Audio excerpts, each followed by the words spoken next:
Hello, my name is Stephanie and I'm a midwife at Monash Health. Today I'm going to talk to you about going home with your first baby. That can be a little bit scary. It's good if you can plan ahead to have another adult at home to help and support you in the first week or so. This might be your partner, a friend, or your mum.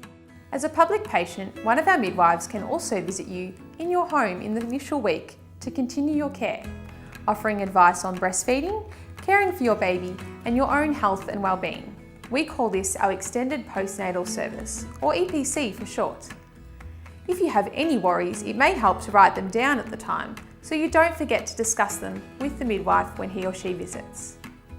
The EPC midwife will generally visit you at your home once or twice depending on you and your baby's needs. If you develop any symptoms of concern, our EPC midwife will discuss these with you and, depending on the issue, refer you to your GP, a lactation clinic, or the hospital emergency department. This EPC midwife service is followed on by the Maternal and Child Health Nurse services.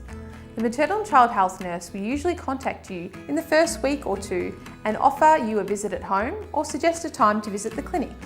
When your midwife visits, she will check with you that your baby is feeding well, that there are wet and dirty nappies, and they will discuss settling your baby.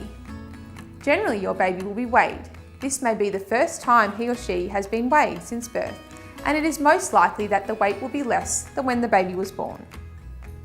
The midwife will check your baby's cord. It usually separates in the first week. There may be a few spots of blood when the cord separates, and this is normal. If your baby has not had the newborn screening test, which is a heel prick, this can be done with your consent at the visit.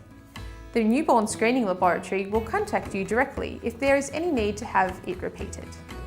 To help keep our staff safe, we ask that when a midwife visits your home, pets are restrained, dogs should be kept outside of the room when we are seeing you and your baby, no smoking or alcohol, no one has used drugs, and let us know in advance if someone in your household is unwell.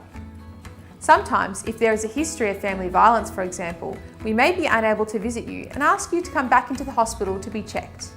You will probably have lots of questions as you get to know your baby and as you recover from the birth. Remember, you don't have to do all this on your own. So all the very best with your new baby.